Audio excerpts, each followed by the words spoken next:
खानदेशमध्ये अक्षय तृतीयेला दुसरं काही बनवलं जावो अगर ना जावो, पण सांजोऱ्या 100% बनवल्या जातात. मग काय, अस्सल खानदेशी चवीच्या खुसखुशीत अशा सांजोऱ्यांची रेसिपी तर बनतेच ना. त्यासाठी कढईमध्ये 1 वाटी रवा घेतलेला आहे. रवा मंद आचेवर भाजून घ्यायचा आहे. सांजोऱ्यांसाठी तुम्ही बारीक रवा वापरताय, जाड रवा वापरताय, काही फरक पडत नाही. फक्त टेस्ट चांगली असली पाहिजे.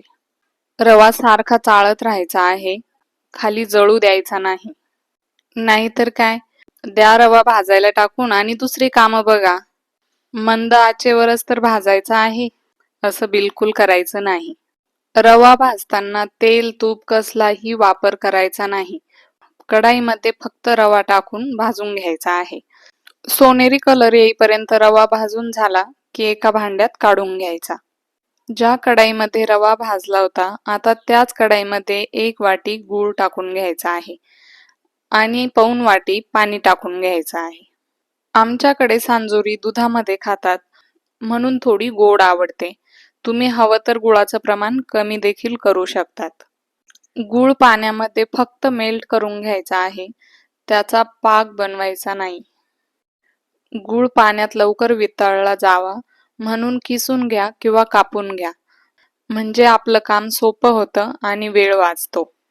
गूळ वितळेपर्यंत रवा थंड झालेला आहे आणि गुळाचं पाणी देखील पूर्णपणे थंड करून घ्यायचं आहे. थंड झालेलं पाणी रव्यामध्ये गाळणीने गाळून घ्यायचं आहे, म्हणजे त्यामध्ये असलेला उसाचा कचरा वगैरे निघून जाईल. रवा पूर्णपणे ओला होईल, कमीत कमी एवढं पाणी तरी रव्यामध्ये टाकून घ्यायचं आहे. रवा चांगला मिक्स करून घ्यायचा आणि झाकण ठेवून रात्रभर भिजू द्यायचा. आता दुसऱ्या दिवशी सांजोऱ्या करण्याआधी रवा पुन्हा एकदा बघून घ्यायचा आहे. त्यातलं सर्व एक्स्ट्राचं पाणी रव्याने शोषून घेतलेलं असतं. रवा पूर्ण कोरडा झालेला असतो. आता त्यात आवडीप्रमाणे सुका मेवा घालून घ्यायचा आहे. थोडेसे काजू बारीक करून घेतलेले आहे. बदाम देखील बारीक करून घेतलेले आहे. काही मनुके घातलेले आहे आणि 4 ते 5 वेलदोडे खलबत्त्यात कुटून घेतलेले आहेत.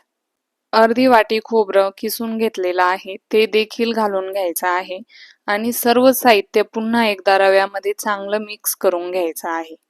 सुका मेवा टाकणं अगदी ऑप्शनल आहे. फक्त वेलची पूड जरी टाकली तरीही सांजोऱ्या खूप छान लागतात. गुळाच्या सांजोऱ्यांसाठी गुळाची चवच पुरेशी असते. सांजोऱ्यांची चव वाढण्यासाठी वाढवा काहीही टाकण्याची आवश्यकता पडत नाही. सर्व साहित्य मिक्स झालं की एका ताटामध्ये वस्त्रगाळ केलेलं गव्हाचं पीठ घ्यायचं आहे किंवा मैदा देखील घेऊ शकतात.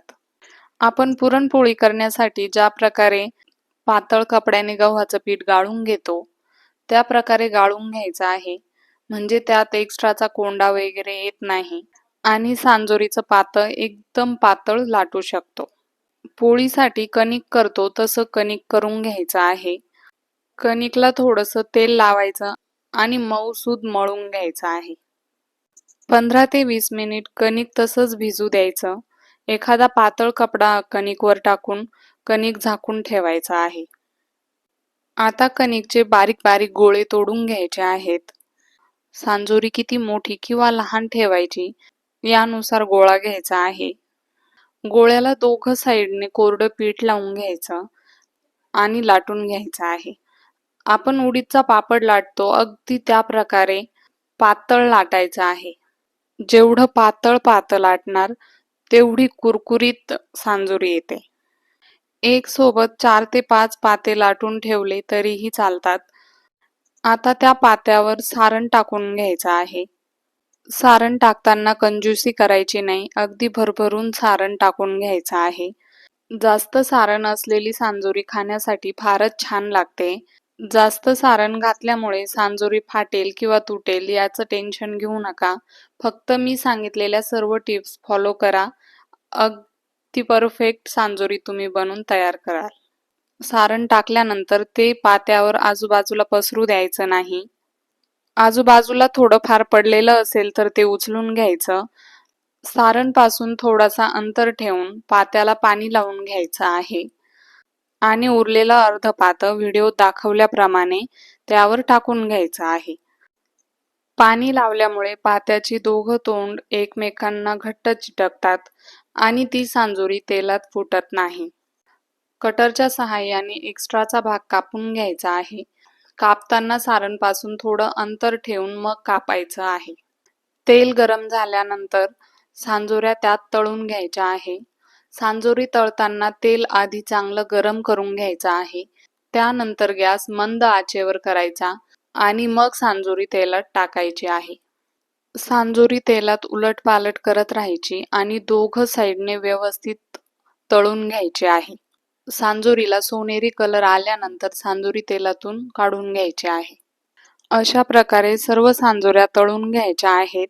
सांजोऱ्या जास्त तेल पित असतील तर तळताना आधी तेलामध्ये चिमूटभर मीठ टाकून घ्यायचं आहे. तुम्हाला ही रेसिपी कशी वाटली ते कमेंट करून कळवायला विसरू नका. रेसिपी आवडल्यास लाईक, शेअर आणि सबस्क्राईब नक्की करा. धन्यवाद.